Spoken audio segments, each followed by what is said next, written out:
1. The Moberly-Jourdain Incident. In 1901, two English women, Anne Moberly and Eleanor Jourdain, took a vacation to France. While they were there, they visited the Palace of Versailles because, you know, that's what one does when one visits France. And while they were at Versailles, they visited what's known as the Petit Trianon, a little chateau on the palace grounds that Louis XVI gave to Marie Antoinette as a private space for her to hang out and do whatever it was that a teenage queen did when she was relaxing back then.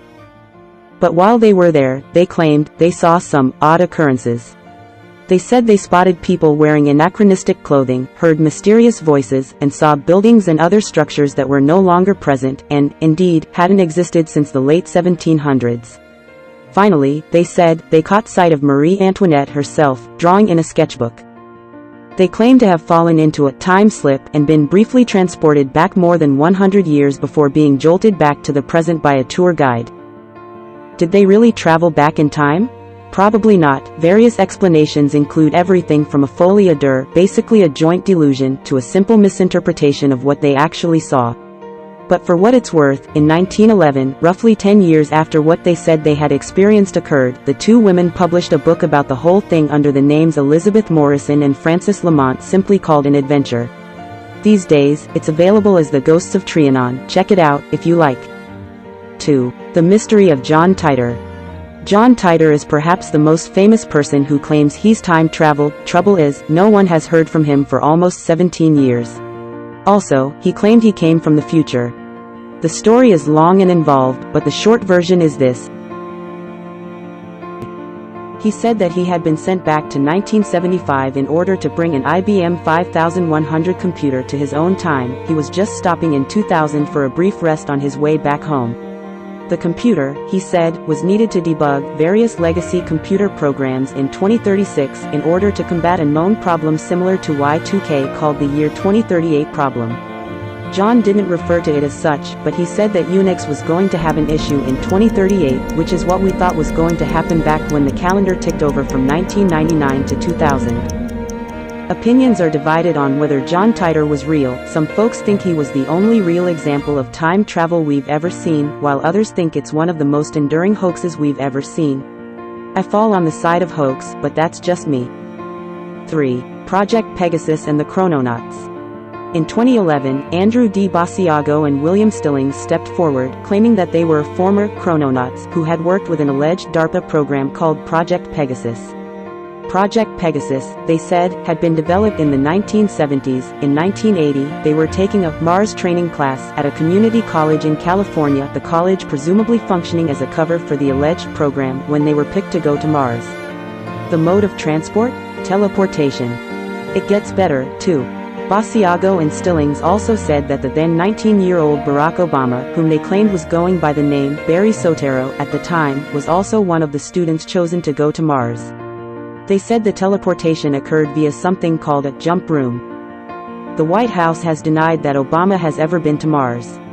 Only if you count watching Marvin the Martian. Tommy Vietor, then the spokesman for the National Security Council, told Wired's Danger Room in 2012. 4. Victor Goddard's airfield time slip. Like Anne Moberly and Eleanor Jourdain, senior Royal Air Force Commander Sir Robert Victor Goddard, widely known as Victor Goddard, claimed to have experienced a time slip. In 1935, Goddard flew over what had been the RAF station Drem in Scotland on his way from Edinburgh to Andover, England. The Drem station was no longer in use. After demobilization efforts following the First World War, it had mostly been left to its own devices. And, indeed, that's what Goddard said he saw as he flew over it, a largely abandoned airfield. On his return trip, though, things got weird. He followed the same route he had on the way there, but during the flight, he got waylaid by a storm. As he struggled to regain control of his plane, however, he spotted the Drem airfield through a break in the clouds, and when he got closer to it, the bad weather suddenly dissipated. But the airfield wasn't abandoned this time. It was busy, with several planes on the runway and mechanics scurrying about. Within seconds, though, the storm reappeared, and Goddard had to fight to keep his plane aloft again. He made it home just fine, and went on to live another 50 years, but the incident stuck with him. Indeed, in 1975, he wrote a book called Flight Towards Reality, which included discussion of the whole thing. Here's the really weird bit. In 1939, the Drem airfield was brought back to life. Did Goddard see a peek into the airfield's future via a time slip back in 1935? Who knows? And see what you think. 6. The Hipster Time Traveler. In the early 2010s, a photograph depicting the 1941 reopening of the South Fork Bridge in Gold Bridge, British Columbia in Canada went viral for seemingly depicting a man that looked just a bit too modern to have been photographed in 1941. He looks, in fact, like a time-traveling hipster, graphic t-shirt, textured sweater, sunglasses, the works. The photo hadn't been manipulated, the original can be seen here. So what the heck was going on?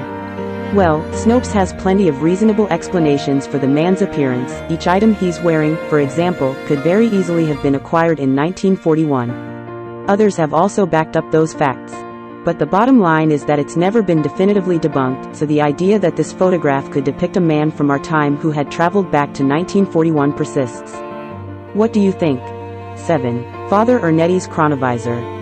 According to at least two books, Catholic priest Father François Brun's 2002 book Le Nouveau Mystère du Vatican, in English, The Vatican's New Mystery, and Peter Crass's 2000 book Father Ernetti's Chronovisor, The Creation and Disappearance of the World's First Time Machine. Father Pellegrino Ernetti, who was a Catholic priest like Brun, invented a machine called a chronovisor that allowed him to view the past. Ernetti was real, however, the existence of the machine, or even whether he actually claimed to have invented it, has never been proven.